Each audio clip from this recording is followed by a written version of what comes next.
Assalamualaikum warahmatullahi wabarakatuh, sahabat Pioneer semua dimanapun kalian berada. Apa kabar kalian hari ini? Semoga kalian semua baik-baik saja ya teman-teman ya.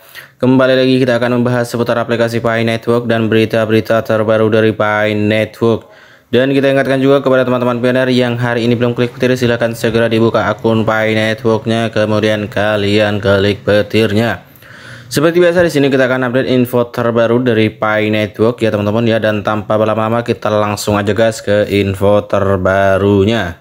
Oke, untuk info kali ini adalah seputar dari Node Pi Network ya teman-teman. Nah, di sini ada keterangan satu step menuju desentralisasi ya teman-teman ya. Kita coba lihat di sini ada translate-nya guys. Oke.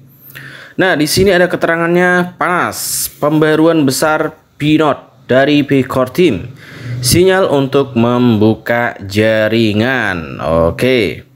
Versi terbaru 0.411. Satu langkah lebih dekat dengan desentralisasi terpusat pengguna. Pelamar node dan supernode terpilih akan diinformasikan melalui antarmuka node secara bergilir selama 3 bulan ke depan. Jumlah pioner yang dipilih akan ditentukan oleh jumlah pelamar yang memenuhi kriteria seleksi yang tercantum pada bagian berikut. Oke, untuk informasi lebih jelasnya kita coba di sini cek ya teman-teman ya di website ini ya. Nah, di sini ada keterangannya ya teman-teman ya. Kita coba terjemahkan sebentar di sini jadi lebih untuk mudah kita memahaminya.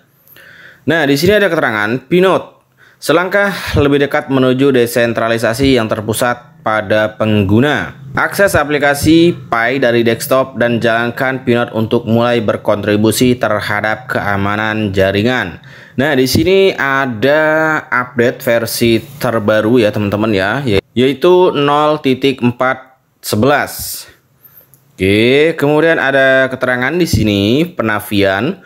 Dokumen ini menjelaskan rilis pertama P-Node dan rencana awal testnet yang mungkin tidak mutakhir. Karena tujuan membangun testnet awal Pi adalah untuk menguji dan menyempurnakan blockchain Pi. Rencana tersebut mungkin akan berubah seiring dengan semakin banyaknya data yang dihasilkan oleh testnet untuk memandu langkah selanjutnya. Uraian di bawah ini tidak mengacu pada node mainnet Pi. Oke, jadi ini masih testnet ya teman-teman ya, yang saat ini berada di bawah virtual mainnet selama periode jaringan tertutup mainnet yang sedang berlangsung.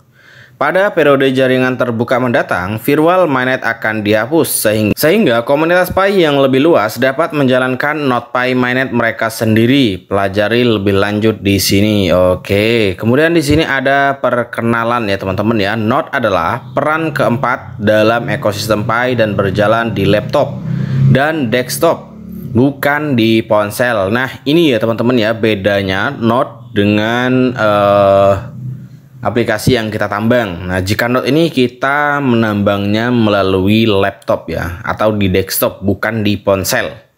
Mirip dengan blockchain lainnya, P-Node akan bertanggung jawab untuk memvalidasi transaksi pada buku besar terdistribusi dan menyelesaikan tantangan dalam mempertahankan mata uang terdistribusi dengan meminta semua node mencapai konsensus mengenai urutan transaksi baru yang dicatat.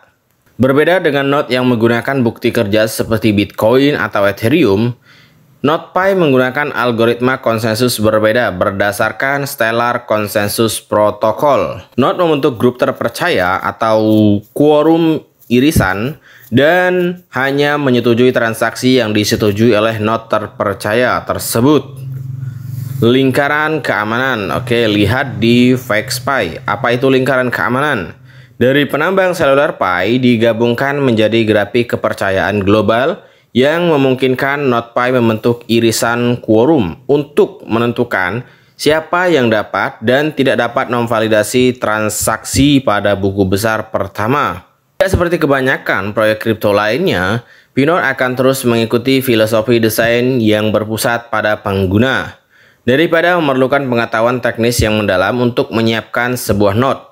Orang biasa dapat melakukannya dengan menginstal aplikasi desktop di komputer mereka.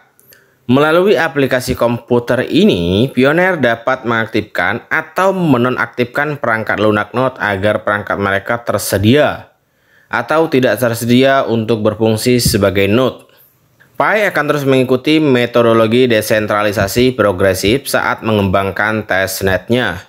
Selama testnet awal, komponen blockchain Pi pada perangkat lunak node akan memiliki lapisan terpusat untuk mencapai iterasi pengujian tekanan skenario yang lebih cepat dan adaptasi algoritma konsensus untuk mengakomodasi kebutuhan jaringan Pi dan komunitas globalnya. Lihat di bagian peta jalan testnet.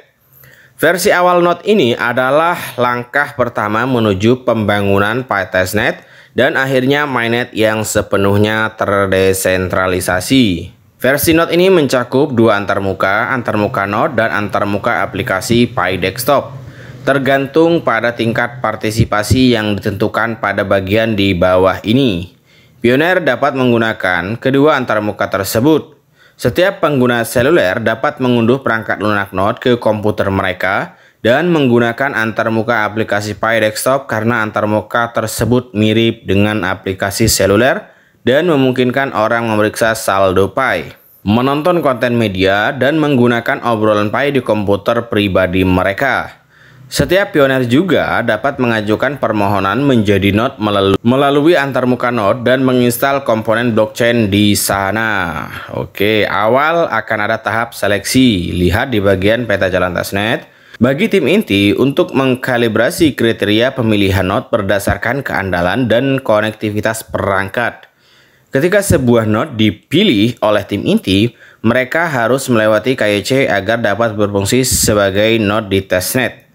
Lebih detail pada bagian di bawah ini, proses seleksi untuk node dan supernode. Nah, ini ya, ada partisipasi node ya, aplikasi komputer, kemudian simpul, kemudian node super ya. Nah, ini ada keterangannya guys, tuh. Oke. Nah, untuk lebih jelasnya silakan teman-teman cek di websitenya ya teman-teman ya, di bagian Simpul Pi atau di blockchain Pi.